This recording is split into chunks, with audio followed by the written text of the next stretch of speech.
นี่แหละถ้าเรามากำหนดหูธรรมที่ควรกำหนดหูควรละธรรมที่ควรละควรเฮ็ดให้เจริญในธรรมที่ควรเฮ็ดให้เจริญและควรเฮ็ดให้แจ้งในธรรมที่ควรเฮ็ดให้แจ้งเราก็จะสามารถพ้นจากทุกข์ได้ต่อไปก็เกี่ยงฟังธรรมก็ขอนอบน้อมแด่พระผู้มีพระภาคพระองค์นั้นซึ่งเป็นผู้ไกลจากกิเลสตรัสรู้ได้โดยพระองค์เองนอบน้อมแด่พระธรรมนอบน้อมแด่พระอริยสงฆ์ขอการแสดงธรรมก็ขอความเจริญในธรรมจงมีแด่ญาติโยมทั้งหลาย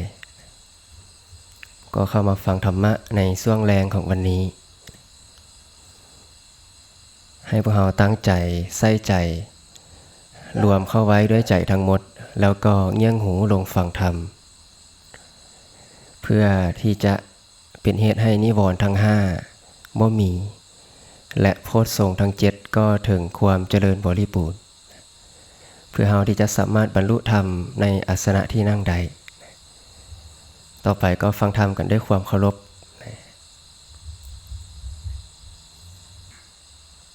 พระสูตรนี้ชื่อว่าคันธภกสูตรก็คือเป็นสูตรของนายบาลหรือเรียกว่าคามณีก็คือนายบาลที่ชื่อว่าคันธภกะ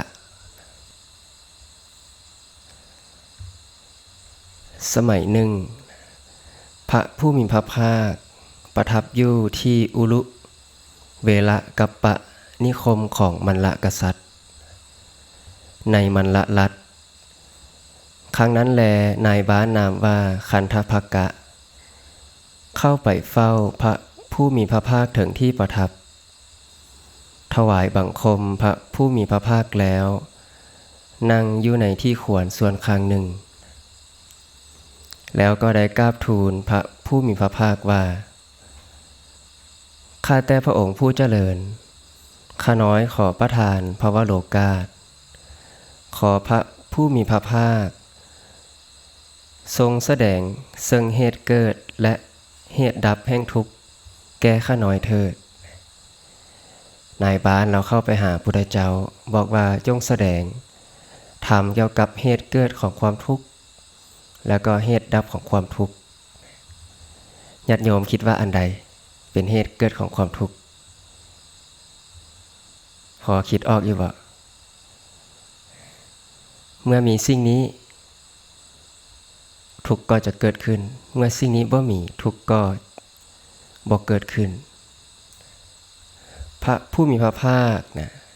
ก็จึงตรัสต่อไปว่าคามณิถ้าเราจะปรารภอดีตการแสดงความเกิดและความดับแห่งทุกข์แก่ท่านว่าในอดีตการได้มีแล้วอย่างนี้ความสงสัยความบ่แน่ใจในข้อนั้นก็จะมีแก่ท่านถ้าเราปรารภอนาคตการแสดงความเกิดและความดับแห่งทุกข์แก่ท่านว่า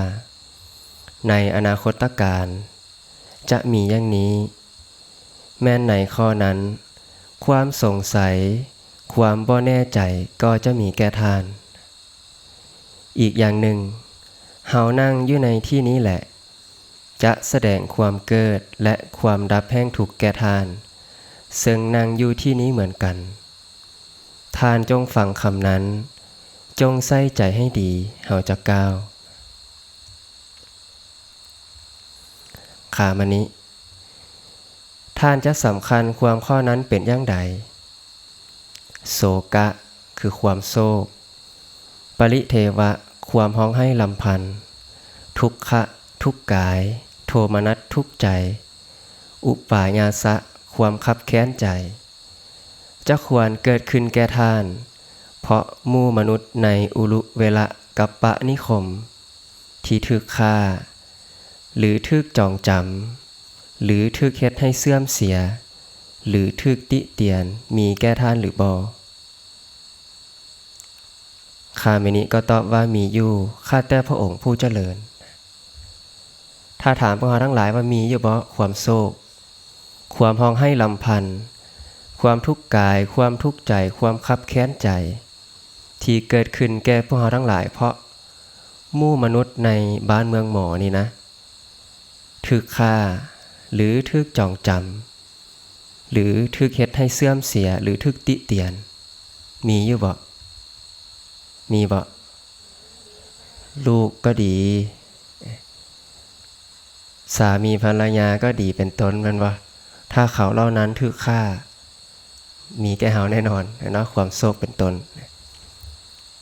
นายบ้านที่ชื่อว่าคันธภักกะเราก็ตอบว่ามีอยู่ข้าแต่พระองค์ผู้เจริญขามณิก็โศกะปริเทวะทุกขะโทมนัสอุปายาสะจะบ่ควรเกิดขึ้นแก่ท่านเพราะหมู่มนุษย์ในอุรุเวละกัปปะนิคม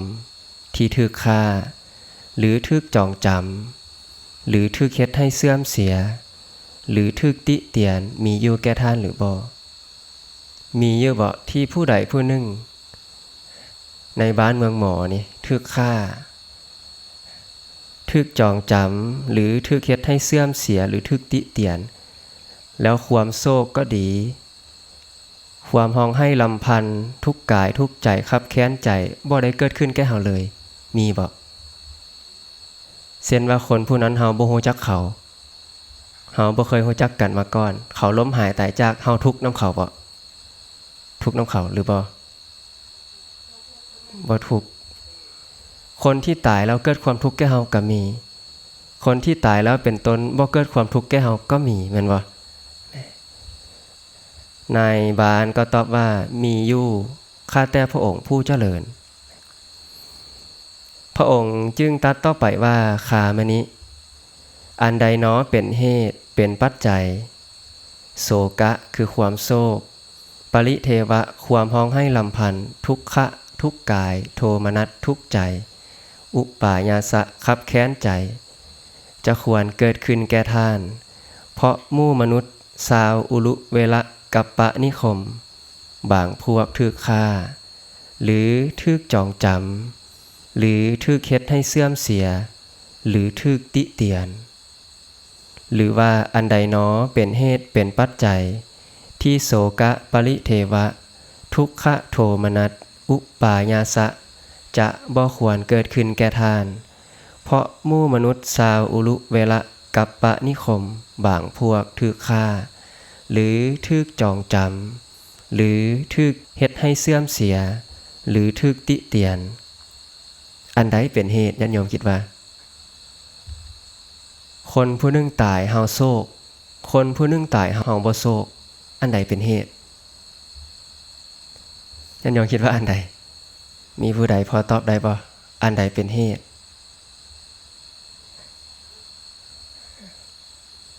ฟังต่อไปนายบ้านคามณิที่ชื่อว่าคันธภักกะคามณิแปลว่านายบ้านนายบ้านคันธภักกะเราก็ตอบ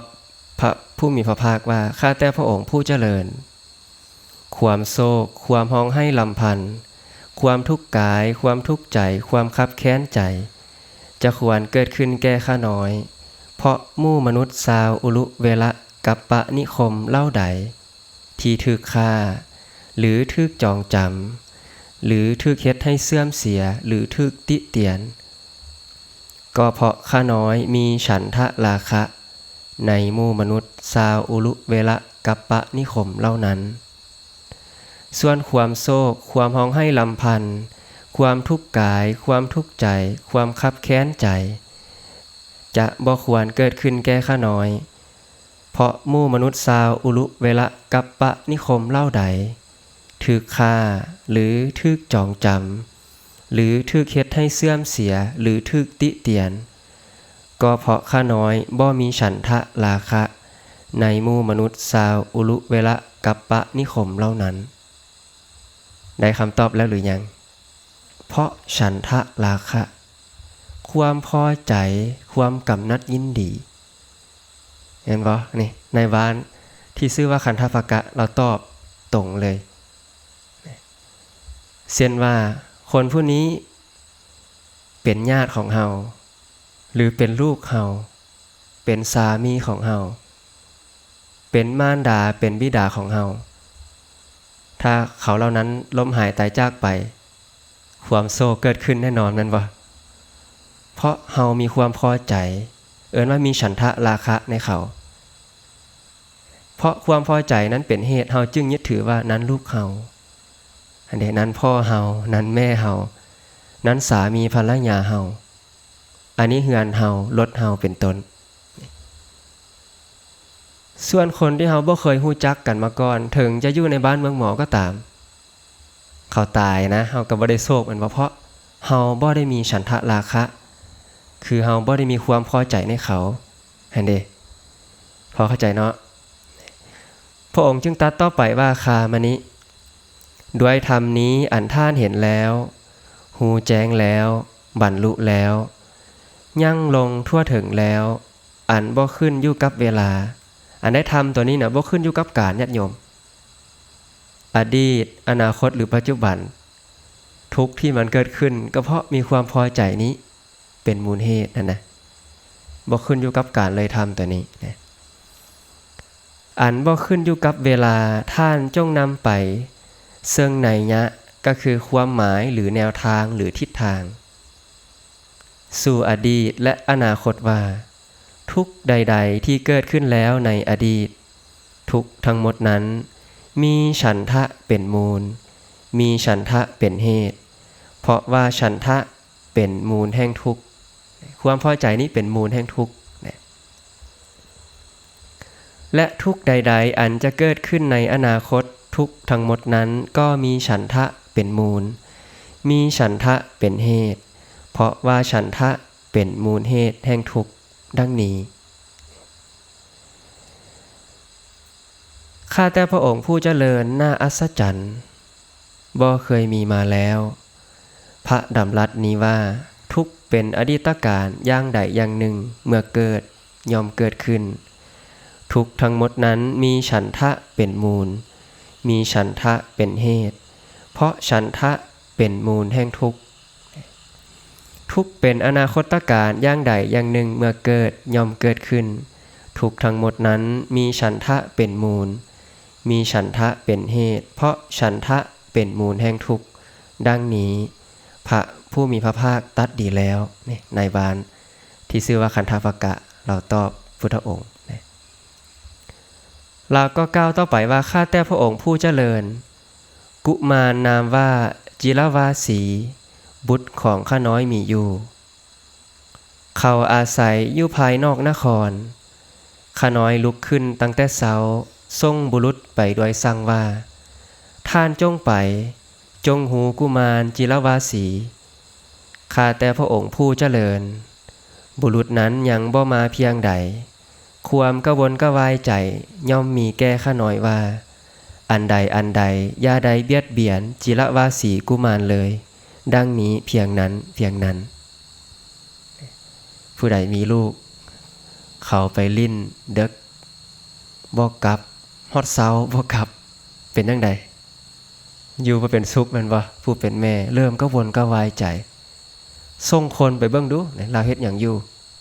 ถ้าบุรุษที่ส่งไปยังบ่มาความกังวลกวายใจก็ยังเกิดขึ้นอยู่เพียงนั้นเพราะหวังว่าอันใดอย่าได้เบียดเบียนจิรวาสีกุมารก็คือลูกของนายบ้านนั่นนะเราเล่าถึงลูกของเราว่าลูกเรานี่อาศัยอยู่ภายนอกนครหักยังบ่ได้กลับมาเราลุกขึ้นแต่เช้าพุ่นได้ญาติโยมทรงบุรุษไปสั่งว่าท่านจงไปท่านจงหูจิรวาสีกุมารบุรุษนั้นยังบ่มาเพียงใดความกระวนกระวายใจก็ย่อมมีแก้ข้าน้อยว่าอันใดอย่าได้เบียดเบียนจิรวาสีกุมารเลยนั่นเด้เป็นคือกันบ่ญาติโยมเป็นนั้นคือกันเห็นบ่บางคนห้องให้ก็มีเนาะออกไปนำเองก็มีเพิ่นได้บางคนนั่นอันนี้ก็ขึ้นว่าฉันทะหลายหรือน้อยปานใดนะพระองค์จึงตรัสต่อไปว่าคามนิท่านจะสำคัญความข้อนั้นเป็นอย่างใดโศกะคือความโศกปริเทวะห้องให้ลำพันทุกขะคือทุกข์กายโทมนัสคือทุกข์ใจอุปปายาสะคือคับแค้นใจ ควรเกิดขึ้นแก่ท่านเพราะจิรวาสีกุมารตายหรือถูกจองจำหรือถูกเฮ็ดให้เสื่อมเสียหรือถูกติเตียนมีอยู่แก่ท่านหรือบ่เราตอบว่าข้าแต่พระองค์ผู้เจริญแม้นเมื่อจิรวาสีกุมารยังมีชีวิตอยู่ข้าน้อยยังมีความกระวนกระวายใจเห็นเนาะเรายังมีชีวิตอยู่นะเพียงแต่บ่กลับเฮือนนะก็ยังกระวนกระวายใจแล้วญาติโยมเหตุใดความโศกความห้องไห้ลำพันธ์ความทุกข์กายความทุกข์ใจความคับแค้นใจจะบ่เกิดขึ้นแก่ข้าน้อยเพราะจิรวาสีกุมารตาย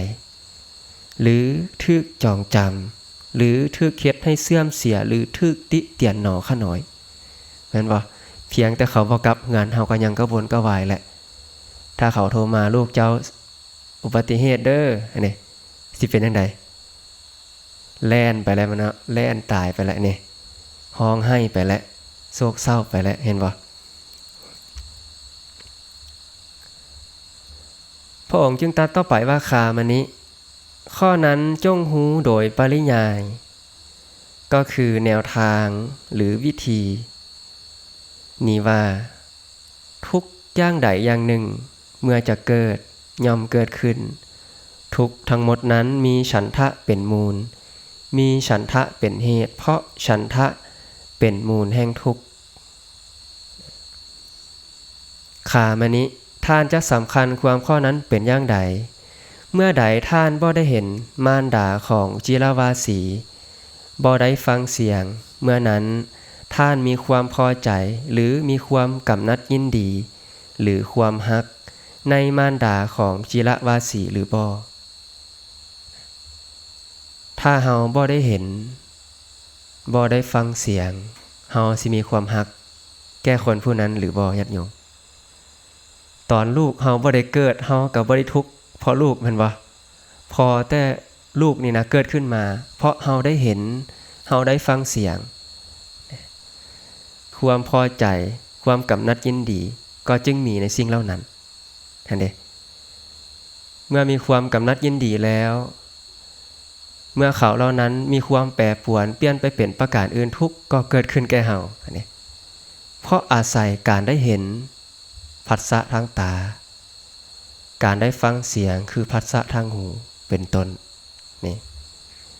ความพอใจนี่ได้จึงเกิดขึ้นได้ท่านจะสำคัญความข้อนั้นเป็นอย่างใดเมื่อใดท่านบ่ได้เห็นมารดาของจิรวาสีบ่ได้ฟังเสียงเมื่อนั้นท่านมีความพอใจหรือความกำนัดยินดีหรือความฮักในมารดาของจิรวาสีหรือบ่เป็นเส้นนั้นข้าแต่พระองค์ผู้เจริญเมื่อบ่ได้เห็นบ่ได้ฟังเสียงก็จะบ่มีความฮักในสิ่งเหล่านั้นเลยขามนิเพราะอาศัยการเห็นหรือการฟังท่านจึงมีความพอใจหรือความกำนัดยินดีหรือความฮักในมารดาของจิรวาสีแม่นหรือบ่อย่างนั้นข้าแต่พระองค์ผู้เจริญขามนิท่านจะสำคัญความข้อนั้นเป็นอย่างใดโสกะปริเทวะทุกขโทมนัสและอุปปายาสะควรเกิดขึ้นแก่ท่านเพราะมารดาของจิรวาสีตายหรือถูกจองจ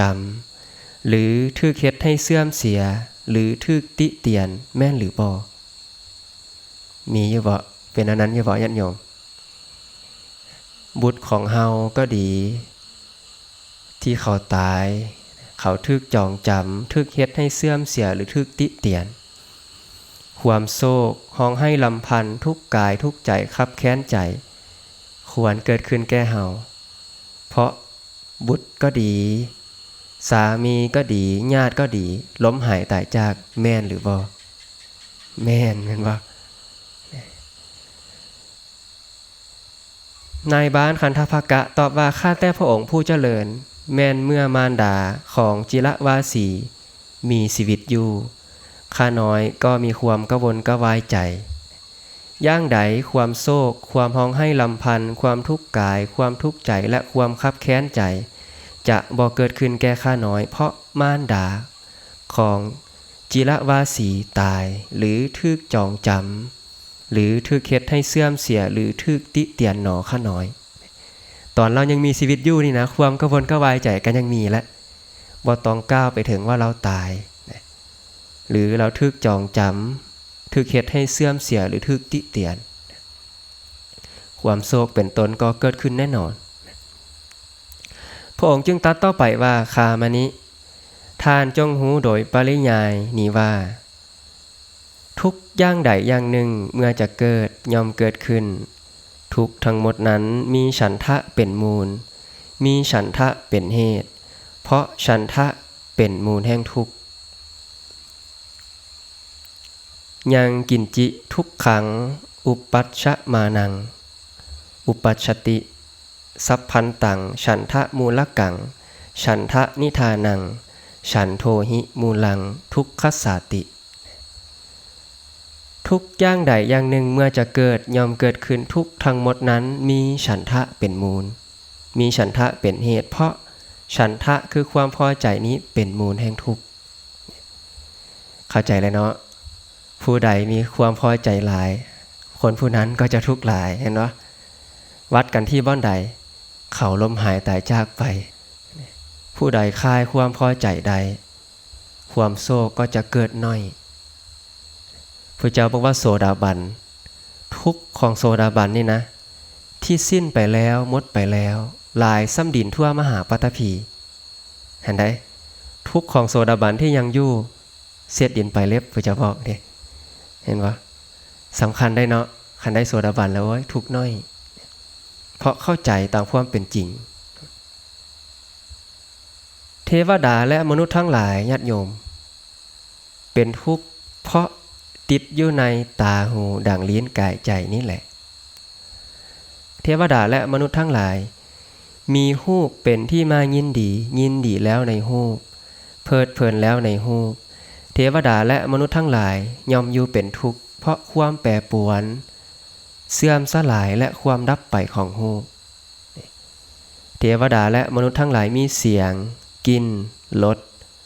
สัมผัสทางผิวกายคิดนึกทางใจเป็นที่มายินดีแล้วในเสียงกลิ่นรสสัมผัสทางผิวกายคิดนึกทางใจเพลิดเพลินแล้วในเสียงกลิ่นรสสัมผัสทางผิวกายคิดนึกทางใจเทวดาและมนุษย์ทั้งหลายก็ย่อมอยู่เป็นทุกข์ทุกข์เพราะหยังทุกข์เพราะความแปรปรวนเสื่อมสลายและความดับไปของสิ่งเหล่านั้นนั่นว่าเฮาพอใจในลูกพอใจในสามีเมื่อเขาเหล่านั้นล้มหายตายจากไปทุกข์เกิดขึ้นนั่นว่าอันนี้เป็นความทุกข์บ่ว่าเฉพาะมนุษย์เทวดาก็เหมือนกันทุกข์เหมือนกันคือกับเฮาเพราะเทวดาเขาก็ยังมีฉันทะอยู่เขายังคล้องยังติดอยู่นะบางพวกได้ญาติโยมบ่แม่นเบิดเลยเทวดามีทั้งปุถุชนและอริยบุคคลอันนี้ส่วนเทวดาที่เป็นปุถุชนก็ทุกข์ที่เป็นอริยะก็ทุกข์น้อยตามเหตุตามปัจจัยตามอินทรีย์ของเขาฉันทะราคะนี่นะพระเจ้าเอิ้นอีกอย่างนึงเอิ้นว่าสังโยชน์หรือสัญโยชน์สัญโยชน์แปลว่าหยังเครื่องผูกมัดเครื่องหอยหัดนั่นเด้ผูกมัดเฮากับบุตรผูกมัดเฮากับสามีภรรยาผูกมัดเฮากับญาติหรือทรัพย์สินต่างๆนั่นเด้เมื่อสิ่งเหล่านั้นแปรปรวนทุกข์เกิดขึ้นแก่เฮาพระองค์ตรัสแก่ภิกขุทั้งหลายอย่างนี้ว่าภิกขุทั้งหลายเฮาจะแสดงธรรมเป็นที่ตั้งแห่งสัญโยชน์และสัญโยชน์เจ้าทั้งหลายจงฟังภิกขุทั้งหลายก็ทำเป็นที่ตั้งแห่งสัญโยชน์เป็นอย่างใดและสัญโยชน์เป็นอย่างใดอันใดเป็นธรรมอันเป็นที่ตั้งแห่งเครื่องผูกมัดหรือความพอใจภิกขุทั้งหลายฮู้เวทนาสัญญาสังขารวิญญาณเป็นธรรมเป็นที่ตั้งแห่งสัญโยชน์ธรรมศาสตร์5อย่างนี้เป็นธรรมเป็นที่ตั้งแห่งเครื่องผูกมัดเครื่องหอยหัดหรือเอิ้นว่าสัญโยชน์หรือฉันทะราคะหรือเอิ้นอีกอย่างนึงคืออุปาทาน ความกำหนัดด้วยอำนาจความพอใจในรูปในเวทนาในสัญญาในสังขารในวิญญาณชื่อว่าสัญโยชน์นั่นเด้แยกให้ออกได้มี2อย่างใดขันธ์5เป็นธรรมเป็นที่ตั้งแห่งความพอใจความพอใจชื่อว่าสัญโยชน์เฮามีความพอใจในรูปคือร่างกายแสดงว่าเฮามีเครื่องผูกแล้วนั่นเด้เห็นบ่เฮามีความพอใจในเวทนาคือสุขก็ดีทุกข์ก็ดีบ่สุขบ่ทุกข์ก็ดีที่เกิดขึ้นเพราะสัมผัสทางตาหูดังลิ้นกายใจถ้าเฮามีความพอใจในเวทนาเหล่านั้นแสดงว่าเฮามีเครื่องผูกแล้วมีเครื่องห้อยหัดแล้วหรือมีสังโยชน์แล้วถ้าพอใจในสัญญาความจำได้หมายหูสังขารความปรุงแต่งวิญญาณความรู้แจ้งในอารมณ์ก็เท่ากับว่าเฮามีเครื่องผูกเครื่องห้อยหัดแล้วแล้วเครื่องจองจำที่มั่นคงญาติโยมหัวจักเครื่องจองจำเนาะภิกขุเพิ่นพากันออกไปบิณฑบาตเห็นพระเจ้าประเสนที่โกศลให้จองจำหมู่มหาชนทึกพระเจ้าประเสนที่โกศลให้จองจำไว้แล้วบางพวกทึกจองจำด้วยเสือกบางพวกทึกจองจำด้วยคือขาบางพวกทึกจองจำด้วยโซ่ตรวนภิกขุทั้งหลายก็จึงมาถามพระผู้มีพระภาคว่าข้าแต่พระองค์ผู้เจริญวันนี้หมู่มหาชนทึกพระเจ้าประเสนที่โกศลให้จองจำไว้แล้วบางพวกทึกจองจำด้วยเสือกบางพวกทึกจองจำด้วยคือขาบางพวกทึกจองจำด้วยโซ่ตรวนพระองค์จึงตรัสตอบว่าผู้มีปัญญาทั้งหลายบอกกล่าวเครื่องจองจำที่เฮ็ดด้วยเหล็กเฮ็ดด้วยไม้และเฮ็ดด้วยหญ้าคือเสือกว่าเป็นเครื่องจองจำที่มั่นคงอันเดญาติโยมการที่คนผู้หนึ่งทึกขังคุกเลยนะหรือทึกจองจำด้วยไม้หรือด้วยเสือกทึกเขามัดไว้ด้วยเสือกก็ดีเอาไม้มาใส่คอก็ดีเคยเห็นเนาะนักโทษผู้มีปัญญาทั้งหลายกล่าวว่าบ่เป็นเครื่องจองจำที่มั่นคงสิ่งเหล่านั้นหั่นนะ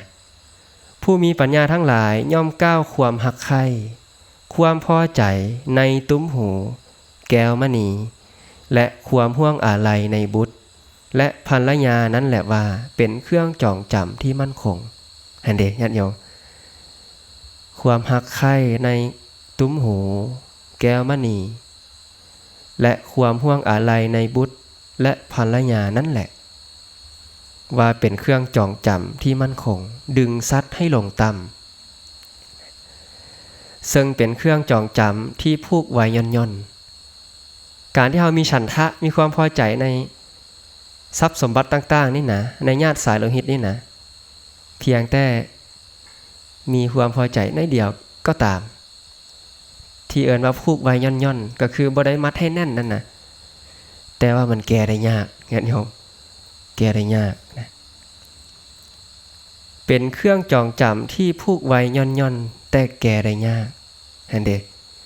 ตอนนี้เขายังแก้บ่หายได้ยังแก้บ่ได้ได้นี่เห็นบ่หลายภพหลายชาติตลอดสังสารวัฏเกิดแล้วเกิดอีก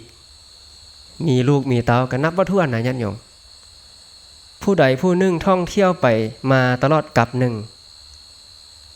ก็คือนับบ่ได้ว่า100 ปีพันปีแสนปีเปรียบเหมือนภูเขาหินหน่วยใหญ่ยาว16กิโลหรือ1โยชน์กว้าง1โยชน์สูง1โยชน์บ่มีโพรงบ่มีช่องว่างเป็นแท่งทึบภูตัวนั้นน่ะเป็นภูหินตันแท่งทึบบุรุษเอาผ้าแคว้นกาสีมาแล้วปัดภูเขานั้น100 ปีต่อครั้งหนึ่ง100 ปีปัดต่อครั้งหนึ่งเฮ็ดแบบนี้เรื่อยไปจนภูเขาหินหน่วยใหญ่นั้นเทิงการหมดไปสิ้นไปยังไหวกลัวเพราะความพยายามอันนั้นยังไหวกลัวกับหนึ่งยังบ่ถึงการหมดไปสิ้นไปเลยแล้วผู้ใดผู้หนึ่งท่องเที่ยวไปมาตลอดกับหนึ่งพระเจ้าบอกว่าโครงกระดูกกองกระดูกห้างกระดูกสูงภูเขาเวปุลละอันเดถ้าเอาผู้ใดผู้หนึ่งนี่นะเกิดตายแล้วสะสมกระดูกไว้ภูเขาที่ชื่อว่าเวปุลละอันเด อยู่อินเดียนะนี่เห็นว่าบ่แม่นธรรมดาเครื่องผูกย่อนๆก็คือความฮักใคร่พอใจในตุ้มหูแก้วมณีความห่วงอาลัยในบุตรและภรรยาผู้มีปัญญาทั้งหลายก็กล่าวว่าเป็นเครื่องจองจำที่มั่นคงดึงซัดให้ลงต่ำซึ่งเป็นเครื่องจองจำที่ผูกไว้ย่อนๆแต่แก้ได้ยากผู้มีปัญญาทั้งหลายนะก็ตัดเครื่องจองจำแม่นเส้นนั้นแล้วก็ออกบวชเป็นผู้บ่มีความห่วงอาลัยละกามสุขเสียแล้วความสุขอันเกิดจากรูปงามเสียงมวลกลิ่นหอมรสแซ่บสัมผัสทางกายที่นุ่มนวลผู้มีปัญญาทั้งหลายละแล้วก็ออกบวชเห็นว่าทางของผู้มีปัญญาจะเป็นว่านั้นได้ญาติโยมเพราะเขาเล็งเห็นว่าโอ้มันมีความทุกข์หลายมีความคับแค้นใจหลายโศกะปริเทวะทุกขโทมนัสอุปปายาสะเกิดขึ้นแก่สิ่งเหล่านี้หลายเพราะสิ่งเหล่านี้เป็นเหตุหรืออันว่าธรรมเป็นที่ตั้งแห่งสังโยชน์เห็นเนาะรูปเวทนาสัญญาสังขารวิญญาณเฮ็ดจังใดแบบนี้ทุกข์จึงน้อยลงจนหมดสิ้นไปเป็นหยังจึงทุกข์อยู่แบบนี้นะคนส่วนหลายมนุษย์ส่วนหลายเนี่ยทุกข์เพราะสิ่งเหล่านี้แม่นบ่ญาติโยมทุกข์เพราะบุตรก็ดีภรรยาก็ดีญาติสายโลหิตทรัพย์สมบัติเป็นต้นคนทั้งโลกเป็นเหมือนกันหมดเลยสังเกตบ่ญาติโยมต่างประเทศโอ้พ่อแม่เขาตายเขาก็ให้คือกันแม่นบ่เขาก็โศกคือกันคนไทยก็โศกคือกันนะคนลาวก็โศกบ่ว่าจำพวกใดที่มีฉันทะในสิ่งเหล่านั้นเมื่อสิ่งเหล่านั้นแปรปรวนโศกหรือเอิ้นว่าโศกะปริเทวะห้องให้ลำพันทุกขะทุกกายโทมนัสทุกใจอุปายาสะคับแค้นใจเกิดขึ้นแน่นอนบ่จำกัดแต่มนุษย์ไปถึงเทวดาด้วยนี่เพราะเฮายังบ่ได้กำหนดรู้ในธรรมที่ควรกำหนดรู้ยังบ่ได้ละในธรรมที่ควรละยังบ่ได้เฮ็ดให้เจริญในธรรมที่ควรเฮ็ดให้เจริญและยังบ่ได้เฮ็ดให้แจ้งในธรรมที่ควรเฮ็ดให้แจ้งผู้ที่บ่เคยได้ยินได้ฟังรู้อยู่บ่ว่าอันใดที่เฮาควรกำหนดรู้อันใดควรละอันใดควรเฮ็ดให้เจริญอันใดควรเฮ็ดให้แจ้งคิดบ่ออกเลยแม่นบ่ต้องสดับจากศาสดาคือตถาคตผู้อรหันตสัมมาสัมพุทธะหรือสาวกของพระองค์ที่นำเอามาประกาศบอกสอนต่อ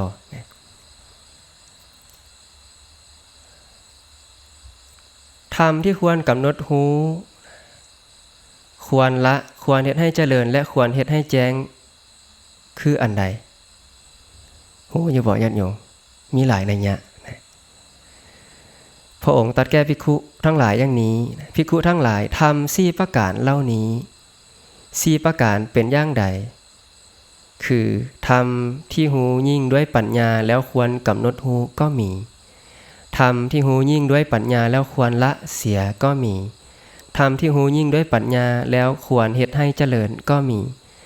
ทำที่หูยิ่งด้วยปัญญาแล้วควรเฮ็ดให้แจ้งก็มีภิกขุทั้งหลายก็ทำที่หูยิ่งด้วยปัญญาแล้วควรกำหนดหูเป็นอย่างใดคืออุปทานขันธ์5ภิกขุทั้งหลายนี้เฮาเรียกว่าธรรมที่หูยิ่งด้วยปัญญาแล้วควรกำหนดหูก็ธรรมที่หูยิ่งด้วยปัญญาแล้วควรละเสียเป็นอย่างใดคืออวิชชาและภวตัณหาภิกขุทั้งหลายนี้เฮาเรียกว่าธรรมที่หูยิ่งด้วยปัญญาแล้วควรละเสียก็ทำที่หูยิ่งด้วยปัญญาแล้วควรเฮ็ดให้เจริญเป็นอย่างใดคือสมถะและวิปัสสนาภิกขุทั้งหลายนี้เฮาเรียกว่าทำที่หูยิ่งด้วยปัญญาแล้วควรเฮ็ดให้เจริญก็ทำที่ควรหูยิ่งด้วยปัญญาแล้วควรเฮ็ดให้แจ้งเป็นอย่างใดคือวิชชาและวิมุตติภิกขุทั้งหลายนี้เฮาเรียกว่าธรรมที่ควรหูยิ่งด้วยปัญญาแล้วควรเฮ็ดให้แจ้งก็คือวิชาและวิมุตตินั่นเอง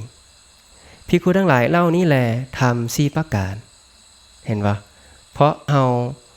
บ่ได้กำหนดหูในธรรมที่ควรกำหนดหูบ่ได้ละในธรรมที่ควรละบ่ได้เฮ็ดให้เจริญในธรรมที่ควรเฮ็ดให้เจริญและบ่ได้เฮ็ดให้แจ้งในธรรมที่ควรเฮ็ดให้แจ้งด้วยปัญญาอันยิ่งเนื่องมาจากเฮาบ่เคยได้สดับตอนนี้เฮาได้สดับมาหลายแล้วได้ญาติโยมชื่อว่าเป็นผู้ได้สดับและ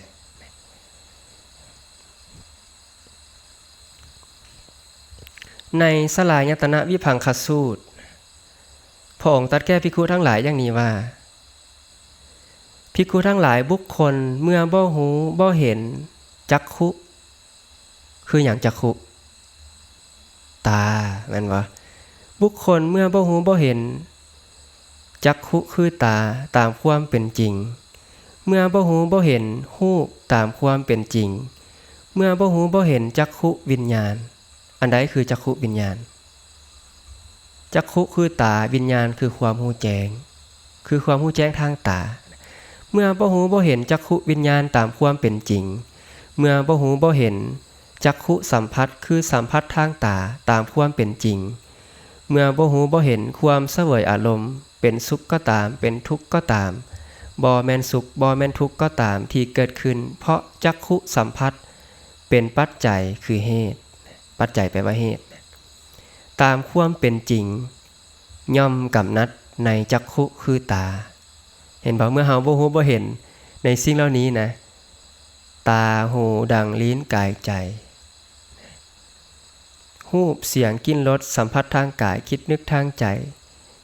ความรู้แจ้งทางตาหูดังลิ้นกายใจสัมผัสทางตาหูดังลิ้นกายใจความเสวยอารมณ์เป็นสุขก็ตามทุกข์ก็ตามบ่แม่นสุขบ่แม่นทุกข์ก็ตามที่เกิดขึ้นจากการสัมผัสทางตาหูดังลิ้นกายใจเป็นเหตุตามความเป็นจริงเพราะบ่ฮู้ตามความเป็นจริงย่อมกำนัดหรืออันว่ามีฉันทะราคะในตาหูดังลิ้นกายใจย่อมกำนัดในรูปเสียงกลิ่นรสสัมผัสทางกายคิดนึกทางใจย่อมกำนัดในความรู้แจ้งทางตาหูดังลิ้นกายใจย่อมกำนัดในสัมผัสทางตาหูดังลิ้นกายใจย่อมกำนัดในความเสวยอารมณ์เป็นสุขก็ตามทุกข์ก็ตามบ่แม่นสุขบ่แม่นทุกข์ก็ตามที่เกิดขึ้นเพราะการเห็นรูปด้วยตาฟังเสียงด้วยหูดมกลิ่นด้วยดั่งลิ้มรสด้วยลิ้นสัมผัสทางผิวกายด้วยกายคิดนึกด้วยใจ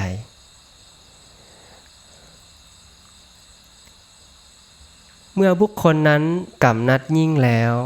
ประกอบพร้อมแล้วหลงไหลแล้วเบิ่งเห็นคุณอยู่ย่อมมีอุปาทานหรืออุปาทานในขันธ์ห้าก็ย่อมเกิดขึ้นและเขามีตัณหาที่นำไปสู่ภพใหม่ประกอบพร้อมด้วยอุปาทานขันธ์ห้าถึงความเจริญและตัณหาก็ถึงความเจริญด้วยหรือประกอบพร้อมด้วยประกอบขึ้นด้วยความกำนัดด้วยอำนาจความยินดีอันมีความเพลิดเพลินในอารมณ์นั้นๆก็เจริญทั่วความกระวนกระวายแม่นทางกายก็เจริญทั่วเมื่อเฮากำนัดยินดีแล้วเฮาจะกระวนกระวายทางกายแม่นบ่เพราะหยังเพราะสิ่งเหล่านั้นแปรปรวนเช่นว่าเฮาพอใจในลูกเมื่อลูกไปลิ้นบ่กลับเฮาเริ่มกระวนกระวายทางกายแหละเนี่ยในพระไตรปิฎกเพิ่นใช้คำว่าความกระวนกระวายแม่นทางกายเจริญทั่วแม่นทางใจเจริญทั่วความเดือดร้อนแม่นทางกายแม่นทางใจก็เจริญทั่วความเอาฮ้อนแม่นทางกายแม่นทางใจก็เจริญทั่วเขาย่อมเสวยทุกทางกายแน่ทุกทางใจแน่เห็นบ่นี่เพราะเฮาบ่ฮู้บ่เห็นตามความเป็นจริงหรือเอิ้นว่าบ่ได้กำหนดฮู้ในธรรมที่ควรกำหนดฮู้บ่ได้ละในธรรมที่ควรละบ่ได้เฮ็ดให้เจริญในธรรมที่ควรเฮ็ดให้เจริญและบ่ได้เฮ็ดให้แจ้งในธรรมที่ควรเฮ็ดให้แจ้งด้วยปัญญาอันยิ่งเหตุมาจากเฮาบ่ได้สดับการที่จะได้สดับเกิดขึ้นได้ยากแม่นบ่เพราะพระพุทธเจ้าดลๆจึงเสด็จอุบัติขึ้นในโลกและสิได้มาฟังธรรมก็บ่แม่นง่ายอีกนะ ภิกขุทั้งหลายส่วนบุคคลเมื่อหูเมื่อเห็นจักขุคือตาโสตะคือหูคานะคือดังสิวหาคือลิ้นกายะคือกายมนะคือใจตามความเป็นจริงเมื่อหูเมื่อเห็นรูปเสียงกลิ่นรสสัมผัสทางกายคิดนึกทางใจตามความเป็นจริงเมื่อหูเมื่อเห็นจักขุวิญญาณคือความรู้แจ้งทางตาหูดังลิ้นกายใจตามความเป็นจริงเมื่อหูเมื่อเห็นจักขุสัมผัสคือการสัมผัสทางตาหรือหูดังลิ้นกายใจตามความเป็นจริงเมื่อหูเมื่อเห็นเวทนาที่เกิดขึ้นเพราะสัมผัสทางตาหูดังลิ้นกายใจเป็นเหตุอันเป็นสุขก็ตามเป็นทุกข์ก็ตามบ่แม่นสุขบ่แม่นทุกข์ก็ตามตามความเป็นจริงเขาย่อมบ่กำนัดในตาหูดังลิ้นกายใจบ่กำนัดในรูปเสียงกลิ่นรสสัมผัสทางกายคิดนึกทางใจบ่กำนัดในความรู้แจ้งทางตาหูดังลิ้นกายใจบ่กำนัดในการสัมผัสทางตาหูดังลิ้นกายใจบ่กำนัดในสุขก็ตามทุกข์ก็ตามบ่แม่นสุขบ่แม่นทุกข์ก็ตามที่เกิดขึ้นเพราะการสัมผัสทางตาหูดังลิ้นกายใจเมื่อบุคคลนั้นบ่กำนัดแล้วบ่ติดพันแล้วบ่หลงไหลแล้วมีปกติเห็นโทษอยู่อุปาทานขันธ์ห้าย่อมถึงซึ่งความบ่ก่อเกิดต่อไปและตัณหาอันเป็นเครื่องนำไปสู่ภพใหม่อันประกอบด้วยความกำนัดด้วยอำนาจความเพลินมีปกติเพลิดเพลินอย่างยิ่งในอารมณ์นั้นๆเขาย่อมละเสียใดความกระวนกระวายแม่นทางกายเขาย่อมละเสียใดความกระวนกระวายแม่นทางจิตเขาย่อมละเสียใดความเดือดร้อนแม่นทางกายเขาย่อมละเสียใดความเดือดร้อนแม่นทางจิตเขาย่อมละเสียใดความเอาร้อนแม่นทางกายเขาย่อมละเสียใดความเอาร้อนแม่นทางจิตเขาย่อมละเสียใดบุคคลนั้นย่อมเสวยซึ่งความสุขอันเป็นไปทางกายด้วยซึ่งความสุขอันเป็นไปทางจิตด้วยบุคคลเมื่อเป็นเช่นนั้นแล้วทิฏฐิของเขาย่อมเป็นสัมมาทิฏฐิความดำริของเขาย่อมเป็นสัมมาสังกัปปะความพยายามของเขาย่อมเป็นสัมมาวายามะสติของเขาย่อมเป็นสัมมาสติสมาธิของเขาย่อมเป็นสัมมาสมาธิส่วนกายกรรมวจีกรรมและอาชีวะของเขาย่อมบริสุทธิ์อยู่แต่ก่อนแล้วนั้นแหละด้วยอาการอย่างนี้เป็นอันว่าอริยอัตถังคิกขมรรคของเขานั้นย่อมถึงซึ่งความเจริญบริบูรณ์เมื่อเขาเฮ็ดอริยอัตถังคิกขมรรคให้เจริญอยู่ด้วยอาการอย่างนี้สติปัฏฐานทั้งสี่ย่อมถึงซึ่งความเจริญบริบูรณ์สัมมัปปทานทั้งสี่ย่อมถึงซึ่งความเจริญบริบูรณ์อิทธิบาททั้งสี่ย่อมถึงซึ่งความเจริญบริบูรณ์อินทรีย์ทั้งห้าย่อมถึงซึ่งความเจริญบริบูรณ์พละทั้งห้าย่อมถึงซึ่งความเจริญบริบูรณ์และโพชฌงค์ทั้งเจ็ดย่อมถึงซึ่งความเจริญบริบูรณ์ธรรมทั้งสองคือสมถะและวิปัสสนาของเขานั้นย่อมเป็นธรรมเคียงคู่กันไปเขาชื่อว่าย่อมกำหนดหูซึ่งธรรมทั้งหลายที่ควรกำหนดหูด้วยปัญญาอันยิ่งย่อมละด้วยปัญญาอันยิ่งซึ่งธรรมทั้งหลายอันบุคคลควรละด้วยปัญญาอันยิ่ง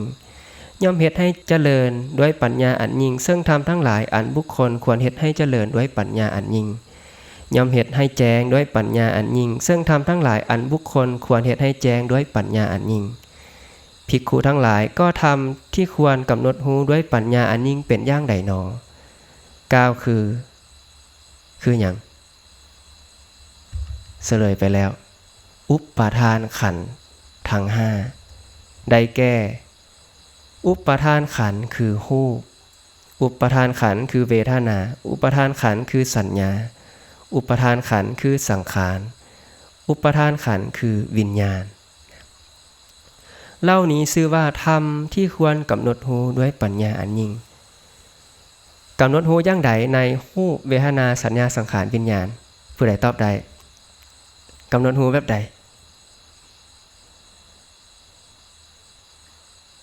อย่างอะนิจจังทุกขังอนัตตาเห็นว่าหูว่ามันบ่เที่ยงในขันธ์5นี่ในอุปทานขันธ์5นี่มันเป็นทุกข์บ่เที่ยงคือมันเปลี่ยนแปลงจากน้อยมันใหญ่อันนั้นเอิ้นว่าบ่เที่ยงนะเป็นทุกข์3ลักษณะทนอยู่สภาพเดิมบ่ได้ทุกข์เพราะมีความปรุงแต่งทุกข์เพราะมีการแปรปรวนเปลี่ยนไปเป็นประการอื่นแม่นว่าร่างกายหรือรูปเวทนาสัญญาสังขารวิญญาณมันทนอยู่สภาพเดิมได้บ่มันน้อยให้มันน้อยอยู่ตลอดบ่ได้มันใหญ่มันแก่สุดท้ายมันตายความสุขก็ดีทุกข์ก็ดีบ่สุขบ่ทุกข์ก็ดีที่เกิดขึ้นให้มันทนอยู่อย่างนั้นได้บ่ว่าทุกข์หรือสุขหรือบ่สุขบ่ทุกข์เช่นว่าความสุขเกิดขึ้นแล้วให้มันอยู่คือเก่าบ่ได้มันทนอยู่สภาพเดิมบ่ได้นี่เห็นบ่สัญญาคือความจำได้หมายหูให้มันจื้อตลอดได้บ่เห็นบ่สังขารความปรุงแต่งให้มันทนอยู่อย่างนั้นได้บ่ได้ปรุงแต่งมาแล้วเช่นว่ากำลังนั่งอยู่อยากลุกเฮาบ่ลุกก็มีแม่นบ่หรืออยากลุกก็ลุกก็มีนี่นะมันทนอยู่แบบนั้นบ่ได้นะมันแปรปรวนนะเห็นบ่มันจะเข้าลักษณะของความเป็นทุกข์วิญญาณคือความรู้แจ้งในอารมณ์นั่งรู้ลมหายใจเอาจิตมาตั้งอยู่กับกายคือลมหายใจเข้าออกให้มันทนอยู่อย่างนั้นได้บ่รู้แต่ลมอย่างเดียวบ่เห็นบ่มันไปและมันแปรปรวนเด้สิ่งเหล่านี้มีการปรุงแต่งเข้าลักษณะของความทุกข์มันแปรปรวนเปลี่ยนไปเป็นอย่างอื่นเข้าลักษณะของความทุกข์แล้วมันเป็นอนัตตาเฮาสร้างการบังคับบัญชามันบ่ได้เห็นบ่รูปเวทนาสัญญาสังขารวิญญาณเป็นอนัตตาถ้าหากว่ารูปเวทนาสัญญาสังขารวิญญาณจักเป็นอัตตาคือตัวตนของเฮารูปเวทนาสัญญาสังขารวิญญาณก็คงบ่เป็นไปเพื่ออาพาธของมันก็คืออนิจจังทุกขังนั่นแหละเห็นบ่ใจเป็นตนเฮาบังคับมันได้บ่สั่งมันได้บ่เจ้าฮู้แต่ลมเด้อบ่ได้เห็นบ่อันนี้ลักษณะของความเป็นอนัตตาเพราะมันเป็นอนัตตาเพราะธรรมเหล่านี้เป็นอนัตตาจึงเป็นไปเพื่ออาพาธและเฮาก็บ่ได้ตามความปรารถนาในรูปเวทนาสัญญาสังขารวิญญาณว่าขอรูปขอเวทนาขอสัญญาขอสังขารขอวิญญาณของเฮาจงเป็นอย่างนี้เถิดอย่าได้เป็นอย่างนั้นเลยเห็นเด้เฮ็ดบ่ได้มันบ่นี่แหละอนัตตาพระเจ้าว่าผู้ใดเห็นความบ่เที่ยงจะเห็นความเป็นทุกข์ผู้ใดเห็นความเป็นทุกข์จะเห็นความเป็นอนัตตาผู้ใดเห็นบ่เที่ยงเป็นทุกข์เป็นอนัตตาจะเกิดปัญญาว่าหยังเนตังมะนั้นบ่แม่นของเฮาเนโสหมัสสมินั้นบ่แม่นเป็นเฮานะเมโสอัตตานั้นบ่แม่นตัวตนของเฮาผู้ใดที่เกิดปัญญาอย่างนี้สังโยชน์ข้อที่1ละไปแล้วได้นี่เห็นซ้ำๆเป็นอรหันต์ได้เลยอันนี้เอิ้นว่าธรรมที่ควรกำหนดรู้ด้วยปัญญาอันยิ่งคืออุปทานขันธ์5เฮามาประพฤติพรหมจรรย์ในธรรมวินัยของพระพุทธเจ้าเพื่อกำหนดรอบรู้ซึ่งทุกข์พระเจ้าบอกตาหูดังลิ้นกายใจเป็นทุกข์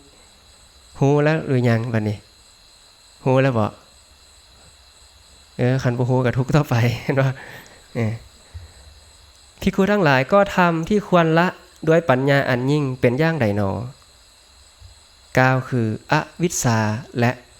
ภาวะตัณหาถ้าเฮามาฮู้ว่าฮู้เวทนาสัญญาสังขารวิญญาณมันมีความเกิดขึ้นเป็นธรรมดาได้เสื่อมไปเป็นธรรมดามีทั้งความเกิดขึ้นและความเสื่อมไปอันนี้พระเจ้าเอิ้นว่ามีวิชาหรือฮู้ในอริยสัจ4กะซีมาที่ตัวนี้มันเดิมมันว่าคือหยังทุกข์อันใดคือทุกข์ตาหูดังลิ้นกายใจรูปเวทนาสัญญาสังขารวิญญาณ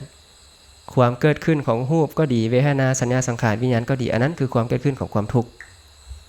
ความแก่ความเจ็บความตายของรูปเวทนาสัญญาสังขารวิญญาณก็ดีอันนั้นเป็นความทุกข์อริยสัจข้อที่2เหตุให้เกิดทุกข์ตัณหาหรือปฏิจจสายเกิดอริยสัจข้อที่3ความดับ บ่เหลือแห่งทุกข์ก็ดับที่ตัณหาหรือปฏิจจสายดับทางดำเนินให้ถึงความดับบ่เหลือแห่งทุกข์ก็มรรค8ก็ซีมาที่สุดท้ายก็เห็นความบ่เที่ยงอันนี้มันเดิมอีกแล้วบ่เที่ยงเป็นทุกข์เป็นอนัตตานี่แหละเล่านี้ชื่อว่าธรรมที่ควรละด้วยปัญญาอันยิ่งคืออวิชชาและภวตัณหาภิกขุทั้งหลายก็ทำที่ควรเฮ็ดให้เจริญด้วยปัญญาอันยิ่งเป็นอย่างใดหนออันใดที่เฮาควรเฮ็ดให้เจริญด้วยปัญญาอันยิ่ง2อย่างคือหยังสมถะและวิปัสสนาเห็นบ่มานั่งเฮ็ดให้จิตมีอารมณ์อันเดียวฮู้ลมหายใจเข้าออกเฝ้าสังเกตเบิ่งแล้ววันนั้นแม่นบ่บึดมันฮู้ลมไปอีกแหละไปฮู้หยังเวทนาอันนี้สัญญาอันนี้สังขารอันนี้เห็นแบบนี้เป็นว่าวิปัสสนาเห็นความบ่เที่ยงแปรปรวนจางคายดับไปของวิญญาณและนามรูปหรือของใจกับอารมณ์นี่เล่านี้ชื่อว่าธรรมที่ควรเฮ็ดให้เจริญด้วยปัญญาอันยิ่งคือสมถะและวิปัสสนานั่นเองภิกขุทั้งหลายก็ทำที่ควรเฮ็ดให้แจ้งด้วยปัญญาอันยิ่งเป็นอย่างใดอันใดควรเฮ็ดให้แจ้งด้วยปัญญาอันยิ่งเฮามาประพฤติธรรมเพื่อหยังจากหลงเพื่อยักหายหลงแม่นบ่จากมีอวิชชาเพื่อที่จะเฮ็ดให้มีวิชชาเกิดขึ้นนั่นเด้เพราะฉะนั้นธรรมที่ควรเฮ็ดให้แจ้งด้วยปัญญาอันยิ่ง9คือวิชชาและวิมุตติความรู้แจ้งหรือความรู้แล้วก็หลุดพ้นเล่านี้ชื่อว่าธรรมที่ควรเฮ็ดให้แจ้งด้วยปัญญาอันยิ่งนี่แหละถ้าเฮามากำหนดรู้ธรรมที่ควรกำหนดรู้ควรละธรรมที่ควรละควรเฮ็ดให้เจริญในธรรมที่ควรเฮ็ดให้เจริญและควรเฮ็ดให้แจ้งในธรรมที่ควรเฮ็ดให้แจ้งเฮาก็จะสามารถพ้นจากทุกข์ใดเฮาก็จะสามารถพ้นจากทุกข์ใดได้ญาติโยมก็คือสรุปลงที่การเห็นความบ่เที่ยงเป็นทุกข์เป็นอนัตตาหรือเอิ้นว่าเห็นอาทีนวะคือโทษอันต่ำทรามเฮาทุกข์เพราะลูกหลานเพราะหยังเฮามีฉันทะแม่นว่ามีความพอใจเฮาเห็นคุณว่าลูกเกิดมาหน้าฮักหน้าชังแม่นบ่แล้วก็มีฉันทะแล้วบัดนั้นแม่นบ่กำนัดยินดีแล้วบัดนี้เห็นหยังน่ะเห็นคุณเห็นเด้เอาการที่เฮาจะแต่งดอกนี่นะเฮาต้องพอใจในคนผู้หนึ่งแม่นบ่นี่เฮาเห็นคุณของเขาเฮาจึงมีความพอใจในเขามาแต่งดองกันอยู่ร่วมกันนี่เห็นบ่เพราะเห็นคุณนี่แหละความพอใจจึงเกิดเห็นบ่บัดนี้เฮาต้องมาเห็นโทษอันต่ำทรามหรืออันว่าอาทีนวะคือหยังความแก่ความเจ็บความตายหรืออนิจจังทุกขังอนัตตาและเกิดปัญญาว่าเนตังมะมะเนโสหมัสมินะเมโสอัตตานั้นบ่แม่นของเฮานั้นบ่แม่นเป็นเฮานั้นบ่แม่นตัวตนของเฮาคนผู้นี้นะละสังโยชน์ข้อที่1ได้2 3เขาละได้แน่นอนเข้าถึงโสดาบันทุกหมดสิ้นไปหลายซ้ำดินทั่วทั้งโลกคือที่กล่าวไปเห็นว่าทุกของคนผู้ที่เห็นแบบนี้นะดินปลายเล็บญาติโยมพ่อแม่เสียชีวิตกะสิโศกอยู่หน่อยนึงขันโศกกะเห็นบ่กะสิมีน้ำตาอยู่หน่อยนึงกะเศร้าไว้นะมันหายไว้นั่นนะเพราะเข้าใจแล้วว่านั้นต้องเป็นอย่างนั้นสลามีอยู่ในความนุ่มความเจ็บไข้มีอยู่ในความบ่มีโรคความตายมีอยู่ในชีวิตการที่เฮาจะตั้งความปรารถนาว่าหนอขอเฮาซึ่งเป็นผู้มีความเกิดความแก่ความเจ็บความตายเป็นธรรมดาขอความเกิดความแก่ความเจ็บความตายเป็นธรรมดาอย่ามาถึงเฮาหนอเป็นไปบ่ได้เมื่อปรารถนาแล้วบ่ได้ตามความปรารถนาเป็นจังได๋ทุกข์อีกเห็นบ่และนี่แหละเอิ้นว่ามูลเหตุของความทุกข์และความดับไปของความทุกข์เห็นบ่ว่ามันง่ายได้ญาติโยมต้องได้สดับพอควรได้จึงจะเอิ้นว่าละความพอใจไปได้หรือผู้ใดมีศรัทธาวิริยะสติสมาธิปัญญาแก้กา ฟังในหนึ่งเขาเข้าใจละได้เลยเห็นว่า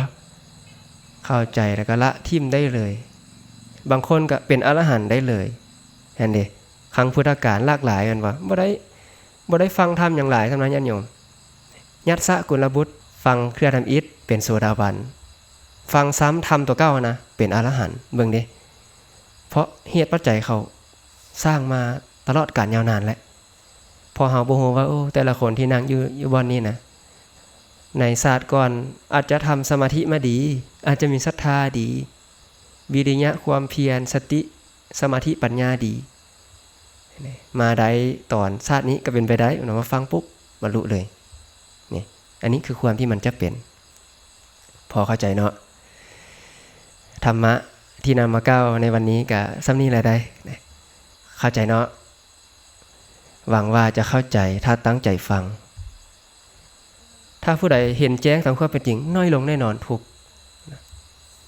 เห็นซ้ำๆมันก็สิเริ่มน้อยลงแล้วบัดนี้สกทาคาอนาคาเนาะอรหันต์เบิดทุกข์เลยบ่ทุกข์อีกพอเห็นแต่บ่เที่ยงเป็นทุกข์เป็นอนัตตานี่นะมรรค8นี่บริบูรณ์สติปัฏฐาน4สัมมาปัฏฐาน4อิทธิบาท4อินทรีย์5พละ5โพชฌงค์7เจริญบริบูรณ์ถ้าบ่มีผู้ใด